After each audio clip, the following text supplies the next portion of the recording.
welcome back to the channel. If you're a returning subscriber, thank you very much for that.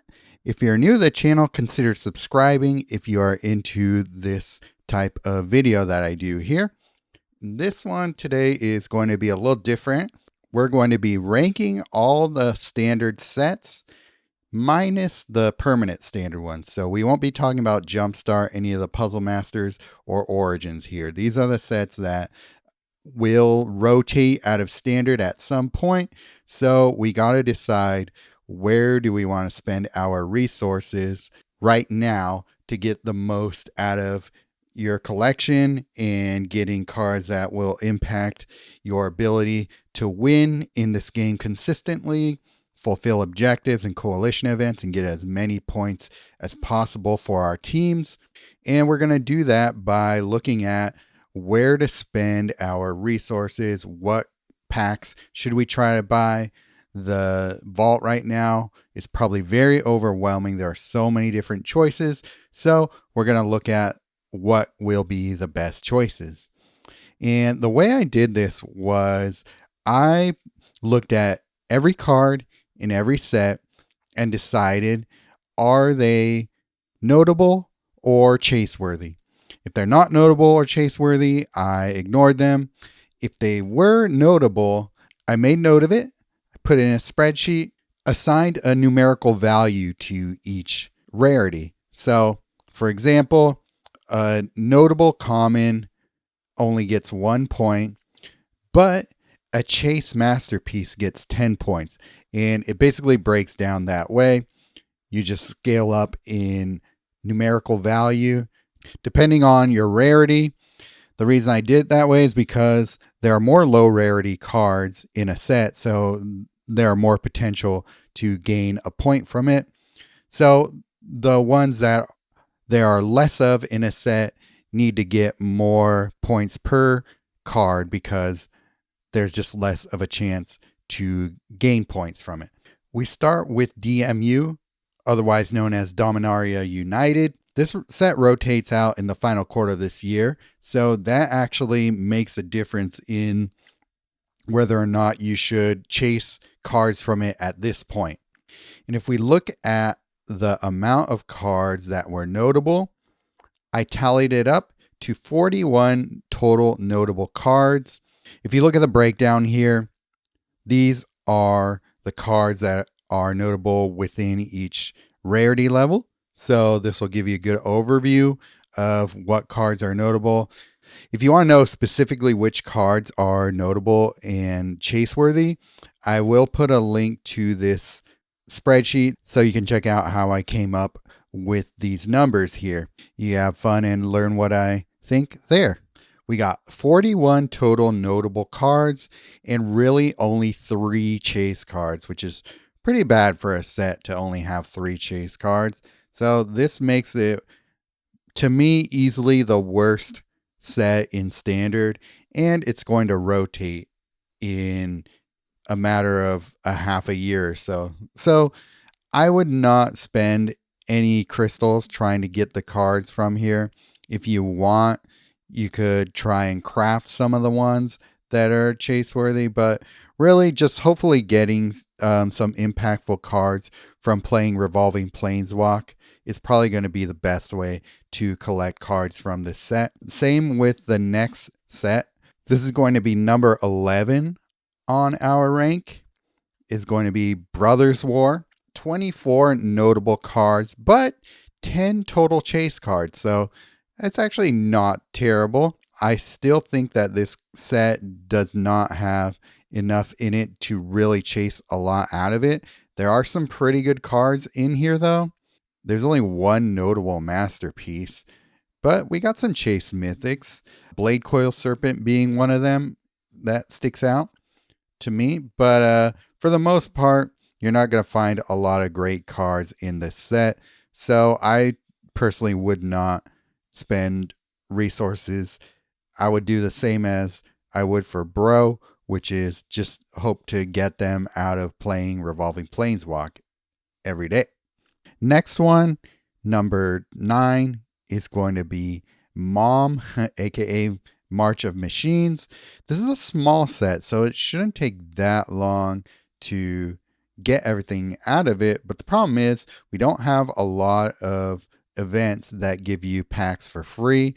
So it's going to be hard to chase cards out of here.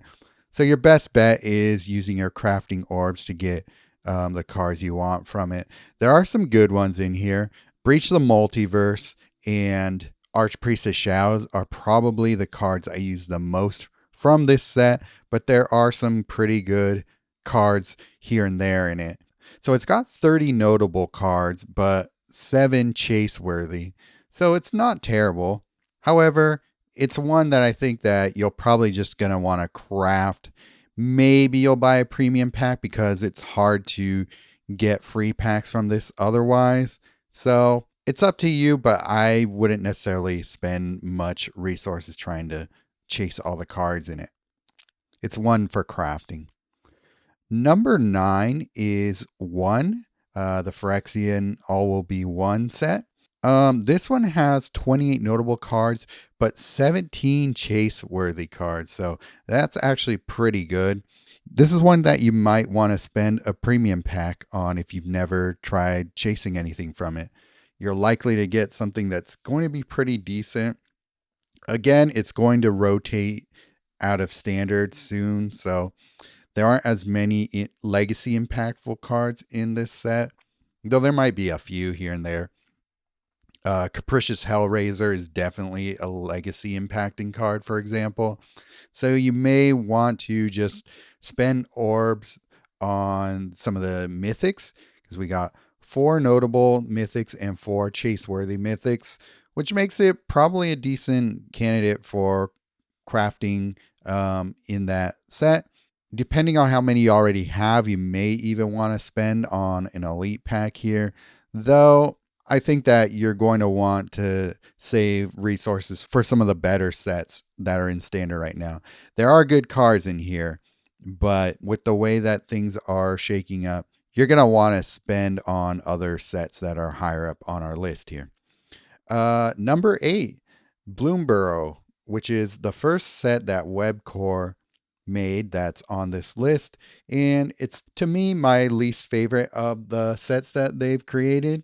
There are some good cards in here for sure. We got Dragonhawk, Season of the Bold, Tempt with Bunnies, Cruel Claw, that's also a very good one. So there are a lot of good cards in this set, but it is in standard, and you're going to be able to spend time just building up your collection naturally just from playing Bloomburrow events and all that. So I don't think you got to spend a lot of resources. You may want to spend some elite pack points or orbs crafting Dragonhawk. It is that good. But yeah, we got 33 notable cards and 9 total chase cards, which is still, not bad, but we definitely have better sets coming up soon. Next one is going to be Wilds of Eldraine, number 7 on my list here. Pretty similar in power level to Bloomburrow. I think that there are some pretty notable cards in this set as well, but there aren't a lot that I'm using regularly. So, there are things like Blossoming Tortoise that are still pretty good, even post nerf. A decent amount of notable rares in this set too, and I think that's where you're going to find the most impact. There are some notable masterpieces in here. Una, Queen of the Fae, for example, but I don't think it's the best place to be putting your resources into at this point. But with 32 notable cards and 14 chase cards, it's definitely not a bad place to put some of your resources into either. Next, we got Duskmourn, is number 6. This is a pretty good set. I wasn't super high on it when it first came out, but it does have a handful of really good cards in it. We got Master of Keys, the Overlords. They're all pretty usable. Got other things in here that are also very good. I'll put up screenshots of some of the cards that I like from this set here. But we got 36 notable cards and 14 total chase cards. So even though this seemed to mark a point in people's attitudes about webcore, in that they felt like they were getting lackluster sets after a few of the most beloved sets that webcore has put out. So I could see why people weren't as high on this set at first, and I think people are more or less coming around to some of the power in this set, because it is a good one, but we still have 5 more that I think are even better. So next one, this might come as a shock to people, but I'm going to put Ether Drift as the number 5 most chaseable set in Standard. Why? Because I actually went through and found a ton of cards that are playable, even if they're not super meta impacting. This set actually has the most amount of notable and what I believe chase worthy cards in it. The only reason that I put it this low is because even though a lot of these cards are playable, there are maybe only 2 or 3 that are actually meta impacting. And the sets that come next have way more meta impacting cards in them. So I think that's why this set I can't put above any of them. But this is actually a pretty good set. The problem is that the way the meta has shaped out at this point in the game, and the cards that you need to be really dominant in the meta don't come from this set or most of the sets before that we've looked at. So I can't put this set any higher, but it is actually a lot better than people are giving it credit for. Okay, next set, Foundation. Foundations is a really good set, even though it doesn't have as many notable cards as some of the sets above it. It has a ton of chase-worthy cards. So there's a little difference. Notable cards are cards that I think are worth taking a look at, maybe using in certain situations, and they are all playable. But chase-worthy cards are ones that you want to spend resources trying to get. And Foundations has a ton of them, a ton of chase cards, I should say. And it's got maybe the best card in Standard right now, which is Mystical Teachings. That is definitely a card you want to spend resources trying to get. So for that reason, definitely spend your jewels in the elite packs when they come by, because you want to get that Mystical Teachings, and you're going to get a lot of good cards on the way there. So good set, pretty good overall. It just doesn't have a lot of great stuff in the lower rarities. Things get a lot better for you in the rares and up. Next one is going to be Lost in the Caverns of Ixalan. This set was really good. It came with one of the best cards in Standard right now, which is Galta. Could be argued as the best card in Standard for some people, because you are able to get it fairly easily. Those of you still chasing it, I understand. Not everybody's going to get it right away, but a lot of people have it. It's still a very dominant card, and it's the number 1 card from this set for a lot of people. Personally, I love Temple Discovery. Golden Wish is also great. There's just a lot of really good cards in this set. Decent amount of rares and uncommons that are playable, which is also pretty good. I don't feel like that's that common in Standard right now. But yeah, a lot of notable masterpieces, a lot of notable mythics, things that people are still using, and it doesn't rotate for a while. So we're going to be seeing these cards for quite a long time. So we got 47 notable cards and 17 total chase cards. So that's great. Number 2 is going to be Murders at Karlov Manor. This set has chase-worthy cards at every rarity, and there are some very much meta impacting cards in here. There's a lot of really good ones. This set just was really good. There was a lot of things that I liked in it. Cards that I still use a lot to this day.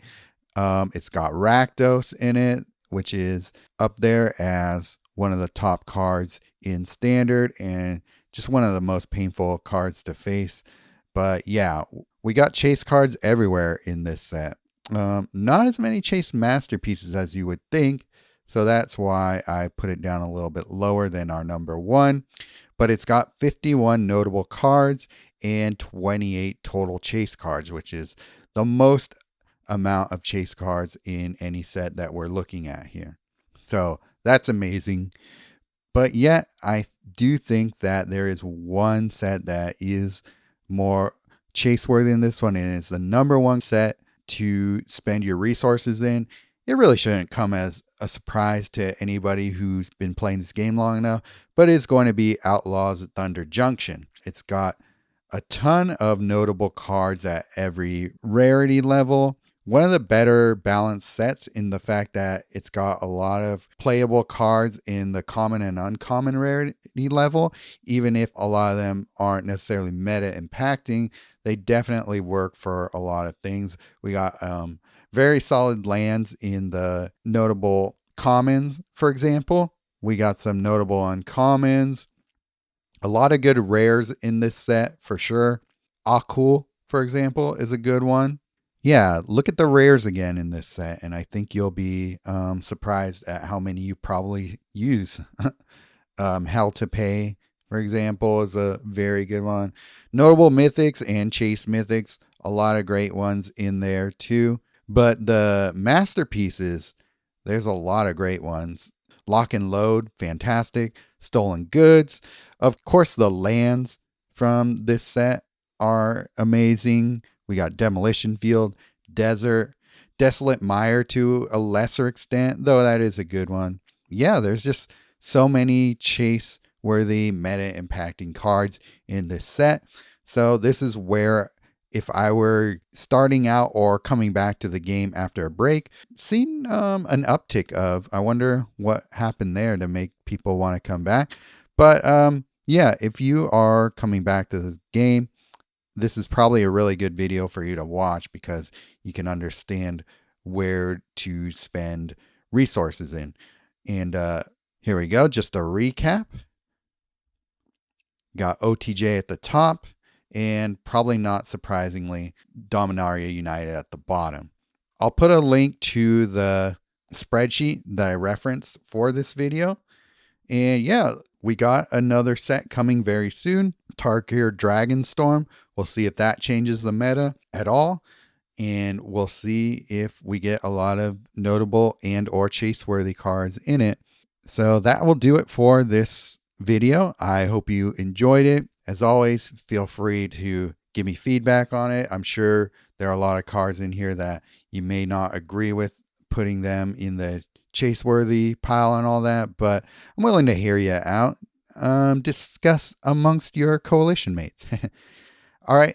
I'm looking forward to seeing the cards from the next set like everyone else, and I will probably be doing some streaming on that day to talk about that. So hopefully in the next week or two, we'll be able to do that, and I hope to see you there.